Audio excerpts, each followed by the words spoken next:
हरि ओम।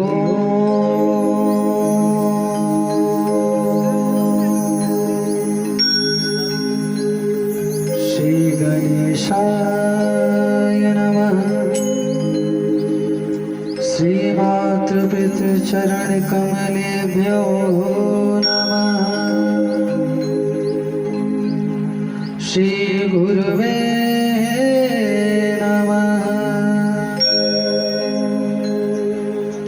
वर्णानामृतसंगानाम रसानाम छन्दसामपि मंगलानां च कर्तारो वन्दे वाणीविनायको।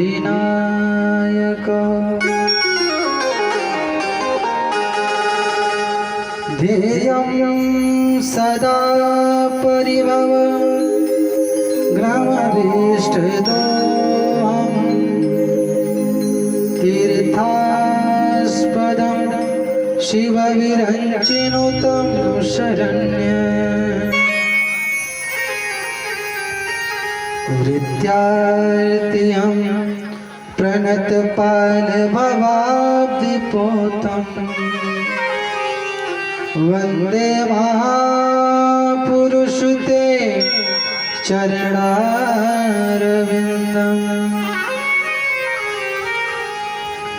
नारायणं नमस्कृत्य नरं चैव नरोत्तमं देवीं सरस्वतीं व्यासं ततो जयमुदीरये।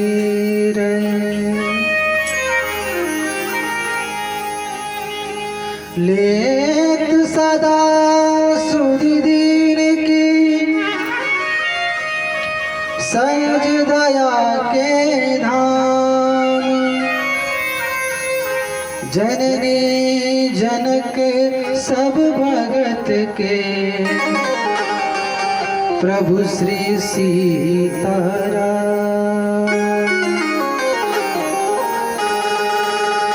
जय जय श्री राधा रमण, जय जय नवल किशोर, जय गोपी चित चोर प्रभु, जय जय माखन चोर, जय जय माखन चोर, जय जय माखन चोर।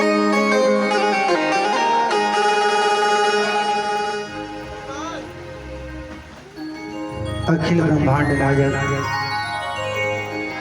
परतपर पार ब्रह्म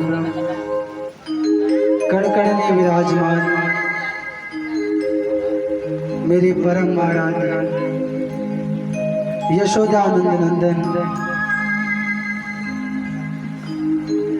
बाल कृष्ण प्रभु,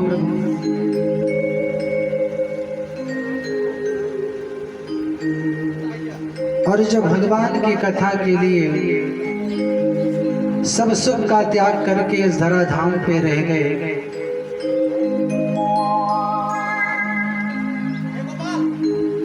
भगवान श्री राम जब साकेत जाने लगे तो अवध के जितने भी लोग थे उनको लेकर जाने की व्यवस्था बनाई उन्होंने। तो हनुमान जी से भी कहा कि आप भी चलिए, तो पूछा वहां क्या है। तो भगवान ने कहा कि दुनिया का जो भी सुख वैभव है सब वहाँ है, मैं वहाँ हूँ। तो हनुमान जी ने कहा क्या आपकी कथा वहाँ पे है? भगवान ने कहा कथा तो नहीं है, कथा नहीं है, इतना सुना। तो हनुमान जी ने जाने का निर्णय बदल दिया और यहीं रह गए। ऐसे हनुमान जी महाराज, और जिनकी कृपा अपने भक्तों पे अनवरत बनी रहती है। राम जन्म हुआ तो भी अपनी प्रभुता का त्याग किया उन्होंने।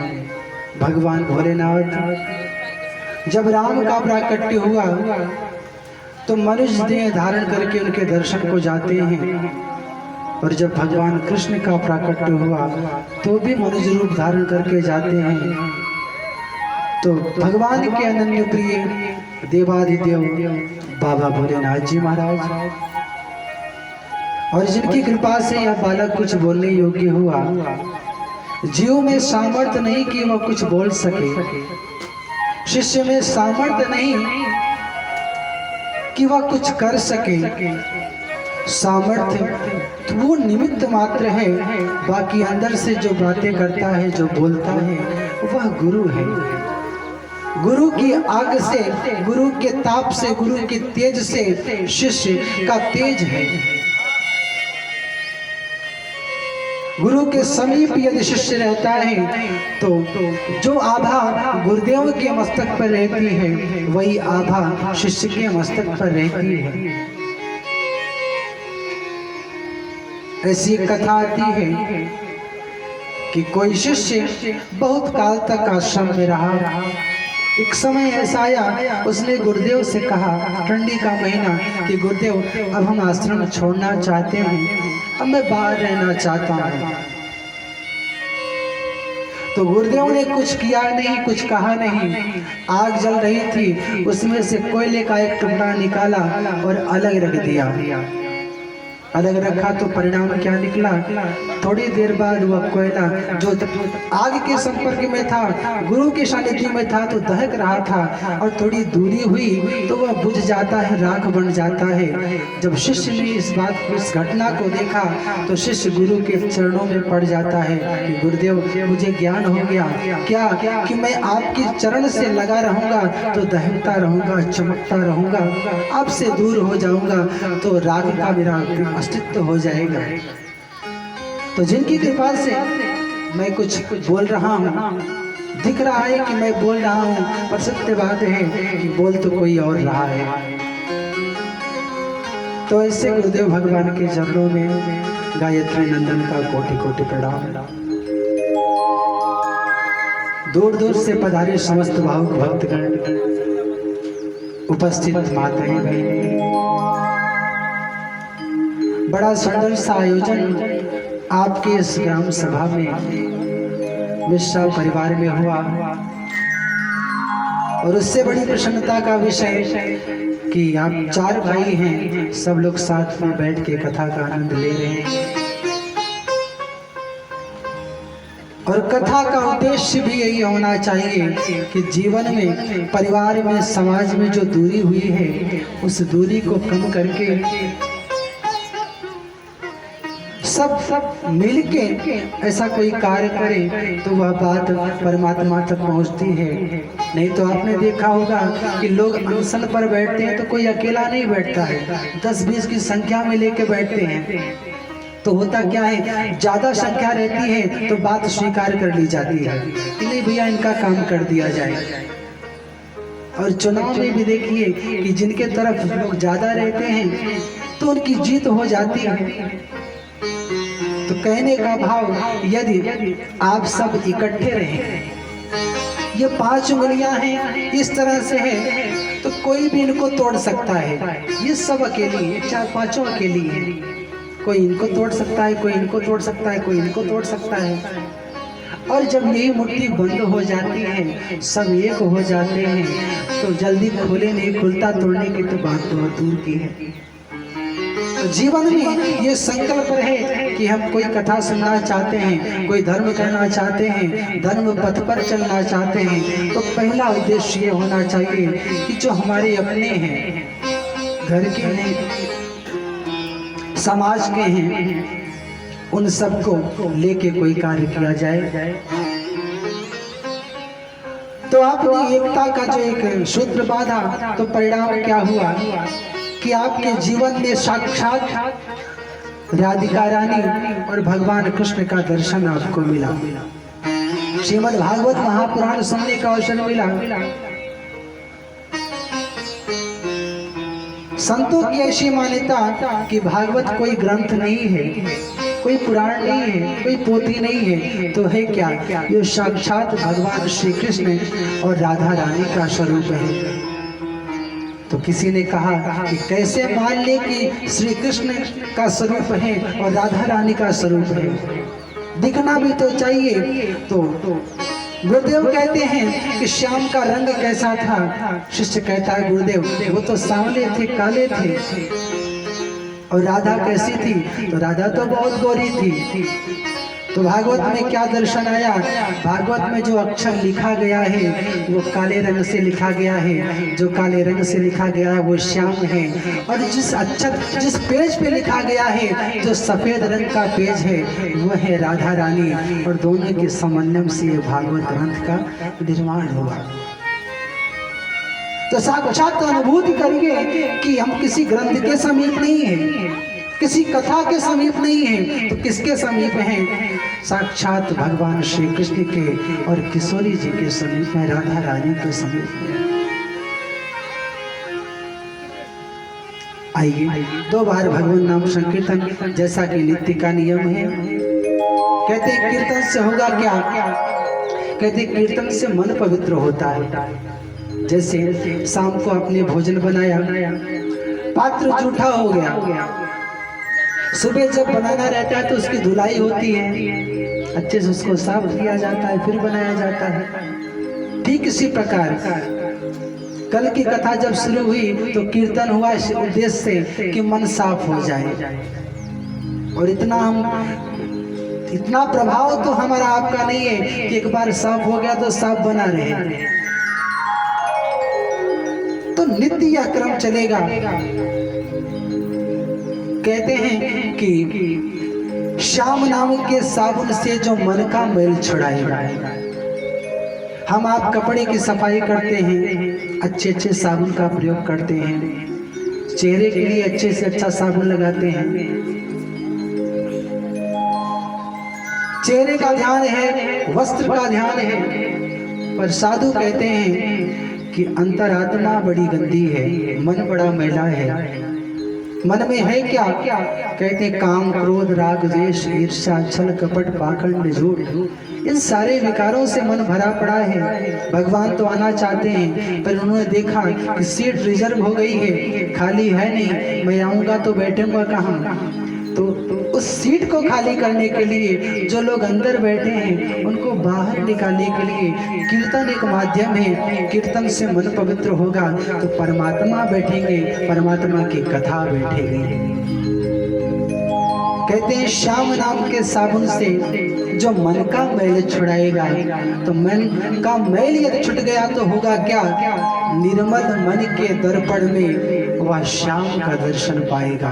मन जब निर्मल हो जाएगा, स्वच्छ हो जाएगा, तो अपने आप उनका दर्शन आपको मिल जाएगा। और जब मन निर्मल हो जाएगा तो कथा एक ऐसी आती है कि जिनका मन अच्छा होता है वो भगवान को प्रिय है। भगवान कहते हैं कि निर्मल मन जन सो मोहि भावा। जिनका मन अच्छा है, चेहरे की चमक से बहुत ज्यादा मतलब नहीं है कितना सुंदर है। अगर सुंदर व्यक्ति को, सुंदर पुरुष, सुंदर स्त्री को परमात्मा अगर मिलते तो विचार करिए बहुत से लोग बहुत सुंदर हैं, उनको मिल गए होते, पर वो चेहरे की सुंदरता से प्राप्त नहीं होते। बल से भी नहीं उनको पाया जा सकता, धन से भी उनको नहीं पाया जा सकता, तो पाया किससे जा सकता है? कहते हैं मन आपका अच्छा हो जाए। भगवान की जो कहते हैं कि आप, कई बार आपने देखा है कि लिखा रहता है कि आप कैमरे की नजर में हैं। तो ये जो संसार का कैमरा है वो बाहर की स्थितियों को देखता है। आपने क्या पहना है, कैसा आपका रूप है, वो देखता है। कैमरा 2 प्रकार का होता है।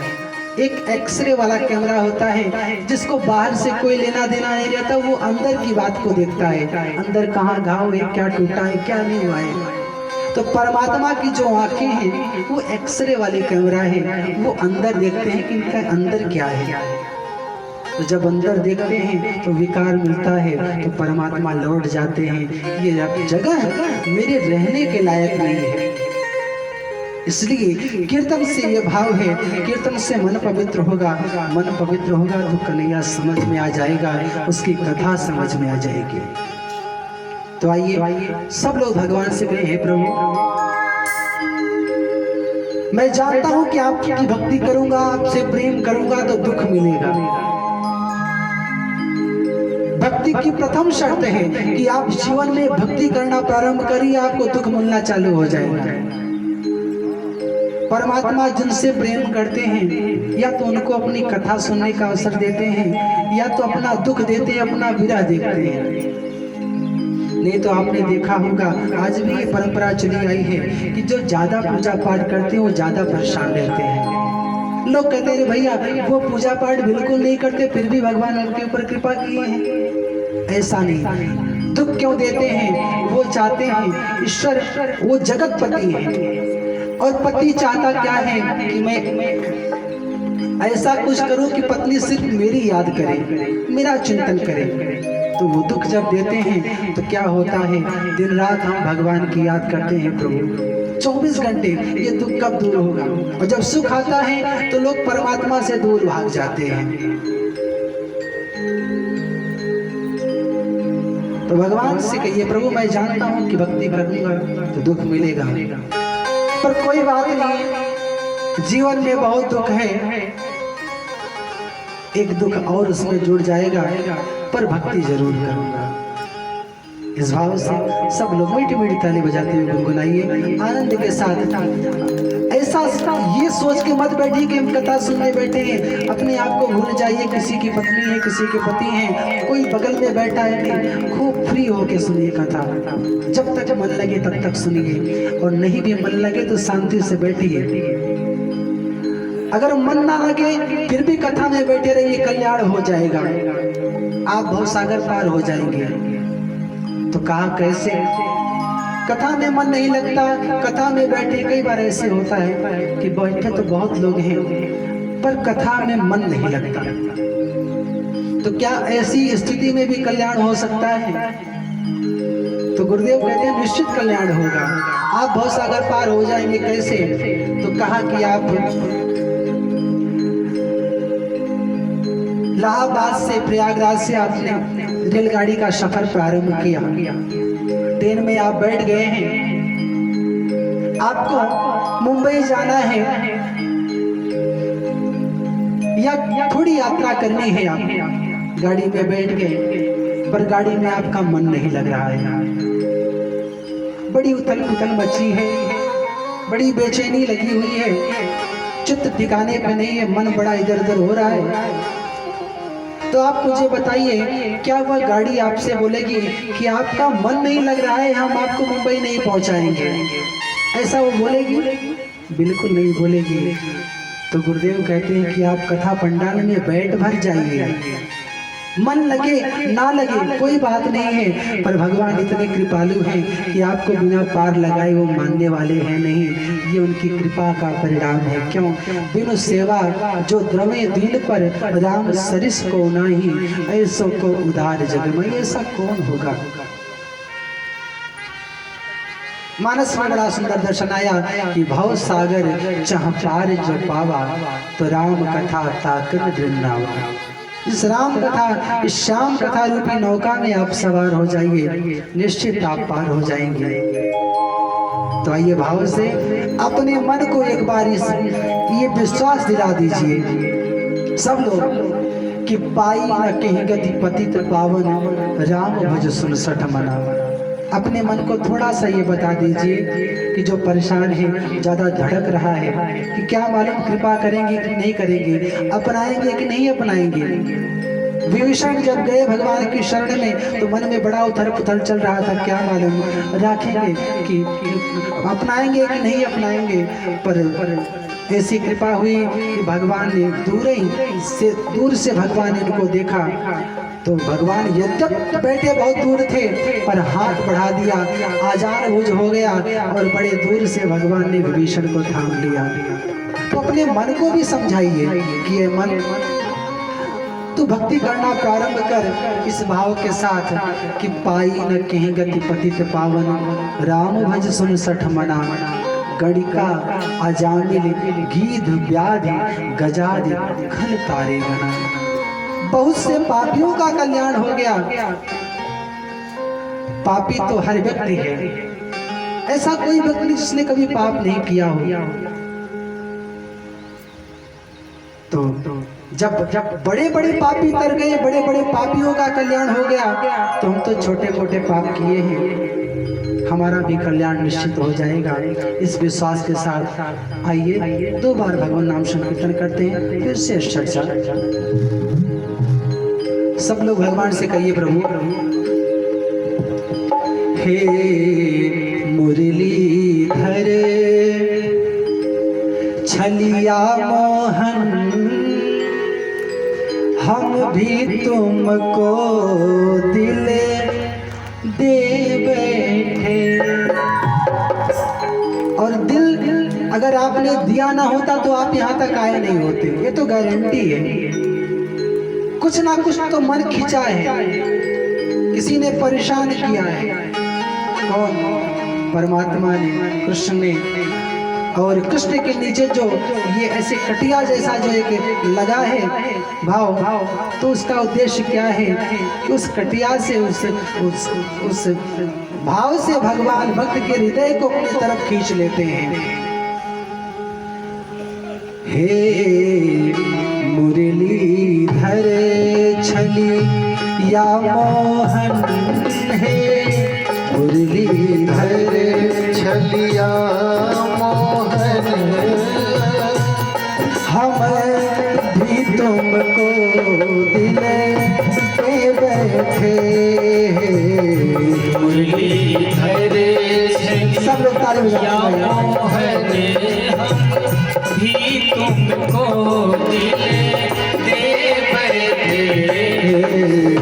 मुरलीधर छलिया मोहन, हम भी तुमको दिल दे बैठे।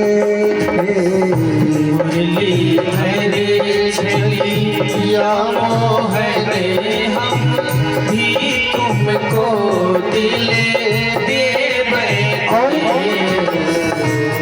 गम पहले से तो कम तो न थे, जीवन में गम बहुत था। गम पहले से तो कम तो न थे, और मुसीबत ले बैठे। गम पहले से तो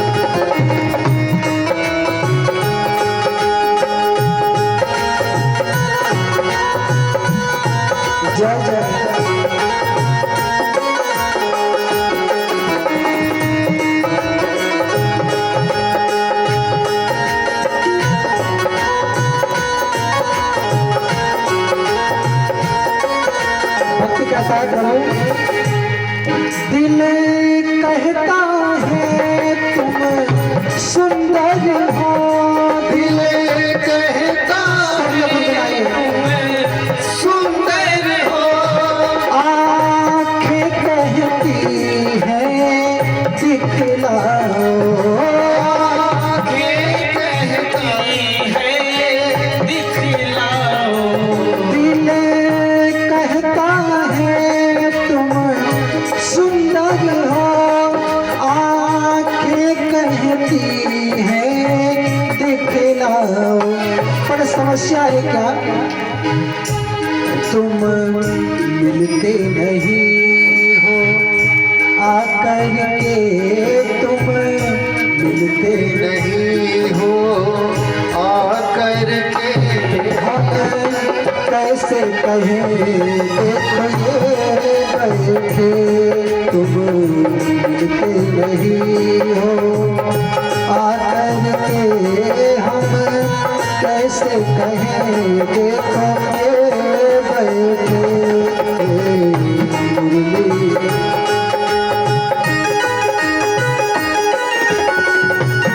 बोले कृष्ण कन्हैया लाल की।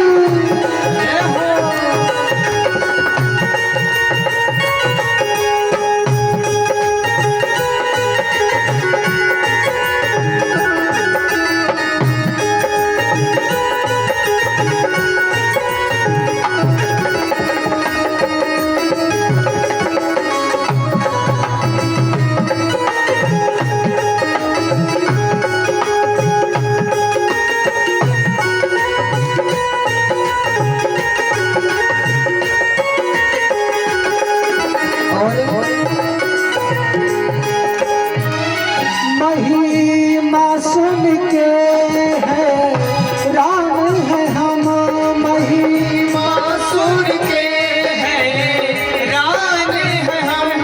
तुम मिल जाओ तो चैन मिले, तुम मिल जाए तो चैन मिले। महिमा सुन के है राम है हम, तुम मिल जाओ तो चैन मिले। और समस्या क्या है? मन खोज के भी तुम्हें पाता नहीं, मन आपको खोजता बहुत है पर आप मिलते नहीं हैं। मन खोज के भी तुम्हें पाता नहीं, तुम हो भी उसी मन में बैठे। मन खोज के भी तुम्हें